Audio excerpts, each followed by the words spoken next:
Houdini, the Exxon Valdez, and Joseph Smith are all on this day. Welcome back to On This Day. Today's date is March 24th, 2022. It is the 83rd day of the year. We got 282 days left. It is the 12th Thursday in the 13th week and the 5th day of spring. Got 89 days left until summer. And today is the 23rd day of Lent. Today is National Cocktail Day. Celebrate all of your favorite cocktails on March 24th with National Cocktail Day. That's what it says on their website. National Cocktail Day ushers in all the best ways to savor beverages at the end of a long workday. Whether you like a fruity drink, a blended drink, or on the rocks, this day is for you. Mocktail, virgin, the real thing, whatever you want, celebrate with a lemon twist. Who cares? In the late 90s, early 2000s, they came up with the word mixologist. I liked it better when they were just bartenders. All right. Let's see what else March 24th has given us. 1832, in Hiram, Ohio, a group of men beat and tar and feather Mormon leader Joseph Smith. The locals had, I guess, gotten angry because of the political power that him and his church held, so they decided to beat him and another guy and tar and feather them and left them for dead. He survived. 1882, Robert Koch announces the discovery of the mycobacterium tuberculosis. This bacterium is responsible for tuberculosis, in case the name didn't give it away. 1900, Carnegie Steel Company is formed in New Jersey. 1921, the 1921 Women's Olympiad begins in Monte Carlo, becoming the first international women's sporting event. 1961, the Quebec Board of French Language is established.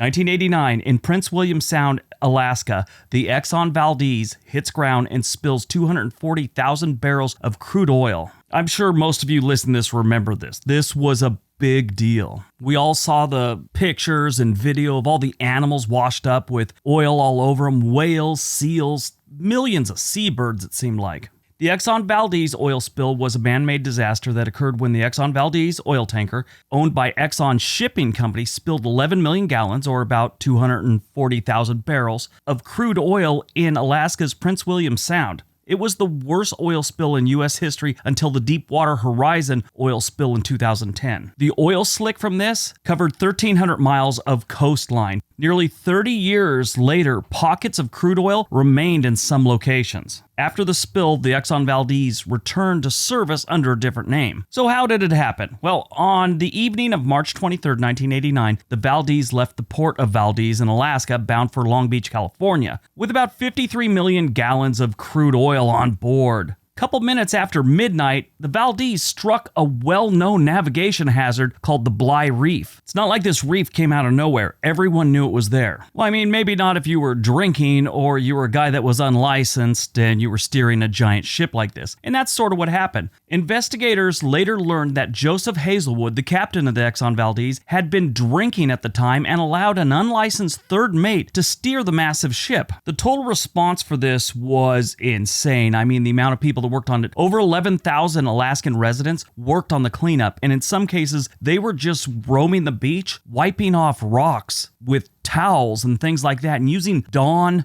dish soap to clean off birds. In the end, Exxon paid $2 billion in cleanup costs and $1.8 billion for habitat restoration and personal damages related to the spill. There was a lot of fishermen that were out of work for years, or they had to hire costs and fuel and stuff because they had to go further away to actually fish. This was just so sad. I remember just seeing the pictures of the animals, like birds trying to walk down the beach and they can't even fly anymore because they're just covered in oil. And yeah, it was pretty gross. They say there was 250,000 plus seabirds affected by this. I've also seen estimates where it was closer to 1 million. That seems a little high, but 250,000 seabirds seems realistic. They know 3,000 otters died, 300 seals, 250 bald eagles, and 22 killer whales were killed by this spill. 1993, the comet Shoemaker. Levy 9 is discovered by Carolyn and Eugene Shoemaker and David Levy at the Palomar Observatory in California. 1999, the Kosovo War. NATO begins attacks on Yugoslavia without United Nations Security Council approval, making it the first time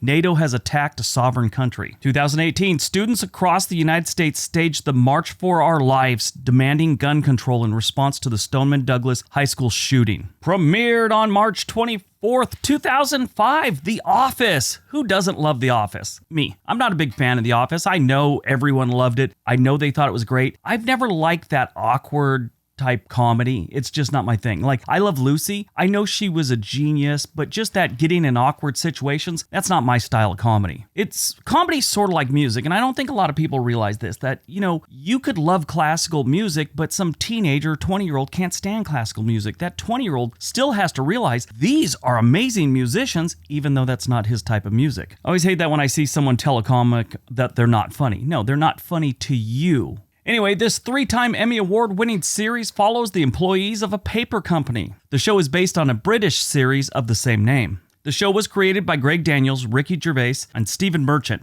Born on March 24th, 1874, Harry Houdini. Probably the world's most iconic magician and escape artist, whose most difficult stunts entailed escaping from handcuffs that took a locksmith 5 years to build. Before fame, in his youth, he took a job as a trapeze artist under the name Eric, the Prince of Air, and was successful as a cross-country runner. Harry Houdini actually registered for the Selective Service in 1918 as Harry Handcuff Houdini. That's the name he gave them. Houdini died after being punched in the stomach. At least that's what they figure. So he was getting ready to do a show in Montreal. And he'd always said that he was immortal and he could withstand this and withstand that. And these guys came in the room. One of them was an amateur boxer and college student. He decided to test Houdini and punched him a couple times on the stomach. Houdini kind of waved him off like, that's enough, and went on with the show. After the show, he was unable to sleep. He remained in constant pain for the next 2 days, but not seeking any medical help. He didn't go. When they finally got him to the doctor, he was running a fever of about 102 degrees, and he had an acute appendicitis and was advised to have immediate surgery. He ignored the advice and decided to go on with the show. He passed out during that show. He was revived with smelling salts